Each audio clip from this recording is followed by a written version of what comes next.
Hello everyone, you're listening to The Right Side of Gaming. Today we're going to be going over the story behind Chapter 4, Chasing Answers. I probably shouldn't have to say this, but I'm going to just be safe. Spoilers. This is your spoiler alert. This whole thing is literally meant to be spoilers, okay? Go through with this. You know, you're going to get some story spoilers. So the new mission has you start off by talking to Raul Zarek at the Sanctum. They have identified our mysterious planeswalker villain. She is Vash Vroga from Erborg, and she has some serious issues with the Cabal. I looked around, I couldn't find any other mention of Vash Vroga. She might be a new character just for Magic Legends, but Erborg, which is sort of a black part of Dominaria and the Cabal, we are familiar with. Now he's going to have you go first to Benalia and talk to Danitha Capation, who's actually heard of this woman. She calls her the Orphan of Erborg, and her soldiers just absolutely love this woman.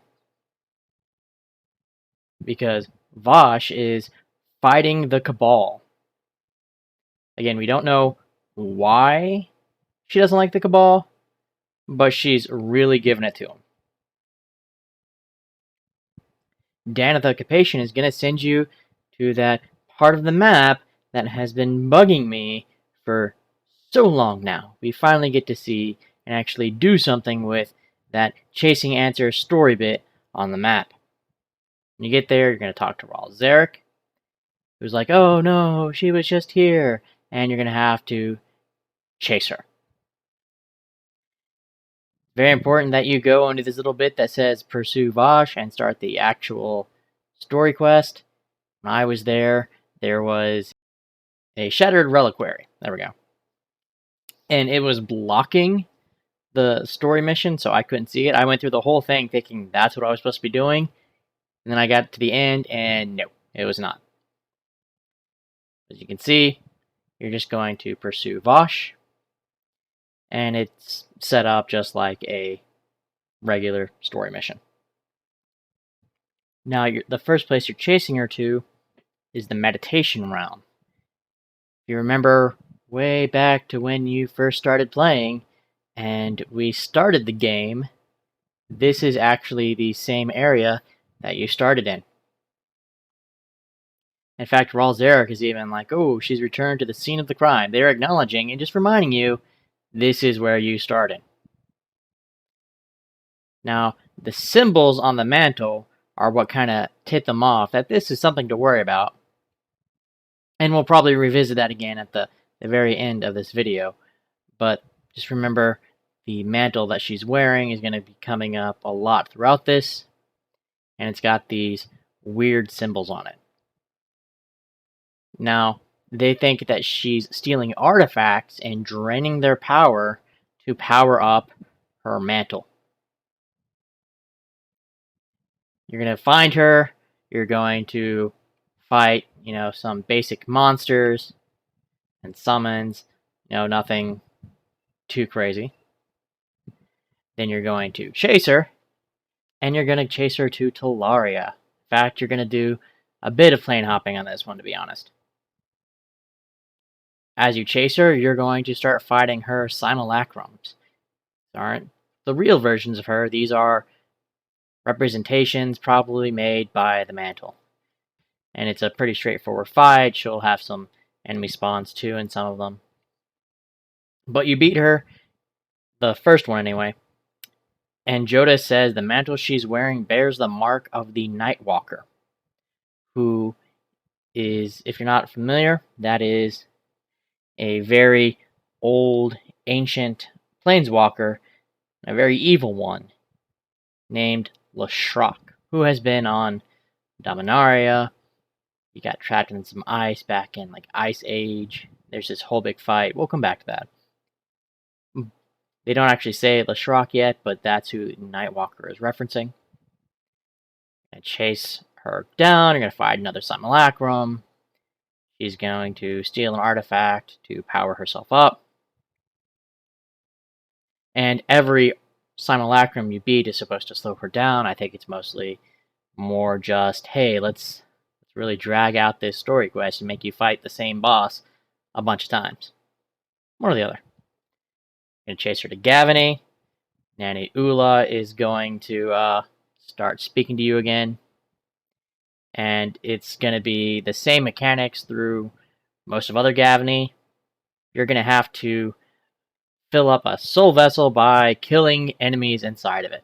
So, nothing new mechanically there.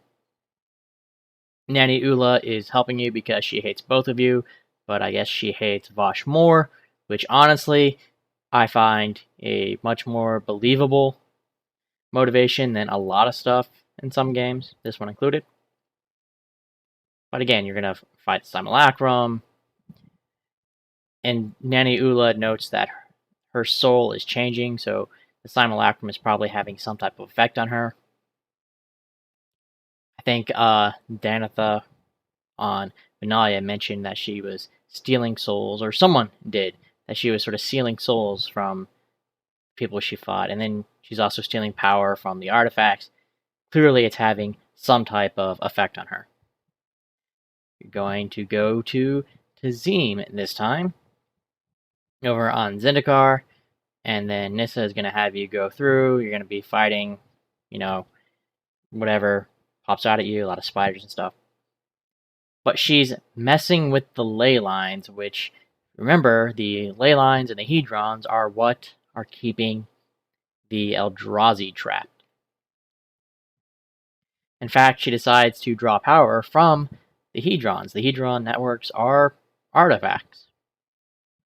So you're going to have to beat down some hedrons to align them because, again, there's no new mechanics, but you're just going to be rehashing the same ones from the rest of the region. After that, you fight another Simulacrum because there's no shock there. It's a lot of repeating things. But you'll notice she talks about losing control. She's losing control of the mantle, and that pops up several times. You're going to follow her through her little Planeswalker portal again, back to the meditation realm. And she admits that she took in too much power in a fight in the arena. The mantle is completely going to take it over, and you can see sort of the evil version of Vosh with the mantle taking over. In fact, you kind of see the sort of evil, corrupted version of a lot of things.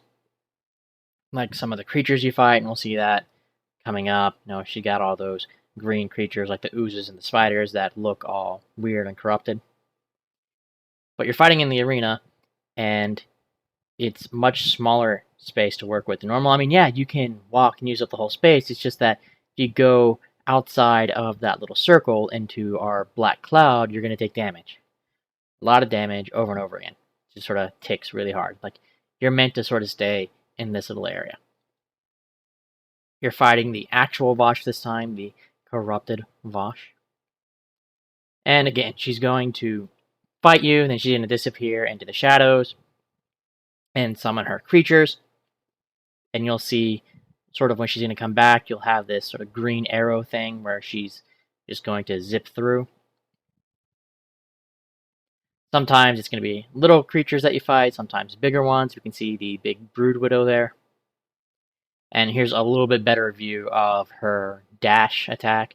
You can see that she's going to be coming back into the ring. Ralzeric pops up to help you, because that's about as helpful as you think it is. Yeah, random NPC in a boss fight. Yeah, not so much. Now she's going to start doing this attack where she shoots out a skull. It's going to chase you, it can damage you, and when the skull dies, it's going to create this hazard that's going to damage you. In fact, get to the point in the fight where you can make multiple ones of them. They do go away after a while, but they will sort of hinder how much space you have. So try to have them chase you to sort of where you want the hazard to pop up. After you beat her, Ralzeric captures Vosh. There's going to be like this little cutscene, which I will show you.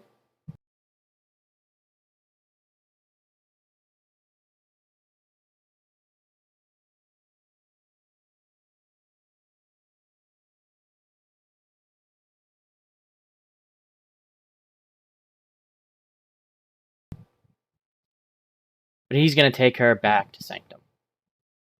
You're going to get your Shadow Asylum card, and, you know, if that spell doesn't look a little familiar, just saying. Afterwards, you get to talk to Raul Zarek back on the Sanctum, and he says she's blabbing about nonsensical things like beaches and bat gods. We're going to revisit that at the very end. Now we do get confirmation that the mantle was from Leshrac. That's our Nightwalker. Now, once you've completed the story mission, you get to do sort of our event mission. It's going to look really familiar. It's like, no, this is not some, escape thing by Vosh. You're basically going to be replaying the story mission without all the teleporting through the planes. You'll talk to Vosh just like you did sort of at the beginning of the story mission. You'll fight some creatures, a simulacrum, enter the arena, and go through the boss fight all over again. I want to sort of focus on Leshrac here for a second. Whenever we saw the cutscene, we saw him pop up and out. We saw this face anyway pop up and out. And I would say that it does look a lot like Leshrac, so I have to imagine that that is, in fact, Leshrac flying around, which is weird because in the actual story, at least as far as I know, he's dead. In fact, I found sort of the last entry we had for him in one of the Magic Wikis. He got impaled by Nico Bolas's tail, or actually, the skeletal remains of Nico Bolas's tail, which is kind of metal. And then Bolas just trapped him in this mask, and then he used the mask to close a rift, which supposedly ended the Planeswalker's existence, and Leshrac died or just sort of poofed out. But I guess part of him might still be around. I don't know. I'll also say that the sigils is kind of a reference to one of the cards associated with him, Leshrac's sigil. Mechanically, it may not be a whole thing, but in terms of flavor and the name, it's I just thought it was interesting. Now, as for the Bat God and the beaches, there is a creature called Aclazotz. Man, that's a really hard one to say. From Ixalan, and he is the Bat God, and they didn't really do a whole lot with him. But hey, Bat God, that matches up with Bat God. And the whole point of Ixalan was it was supposed to be Mesoamerica, sort of your South America, Spanish conquistadors type of deal with beaches. That's kind of where they landed and sort of took over. We see beaches and stuff in cards. I don't know if we're going to Ixalan or if that was supposed to be, beaches and Bat God was a reference to Leshrac again. I don't think Leshrac was a vampire or anything, but he did have kind of that sort of evil presence. But I really feel like they were alluding to Aclazotz and Ixalan at the very end. If that's the case, we would have 2 different baddies coming up. Really big ones, too. That's all I had for today. Thank you guys so much for watching. If you want to leave a like, comment, subscribe, that'd be great. If not, that's okay, too. I understand. Either way, I hope you have an awesome day, and I will catch you next time.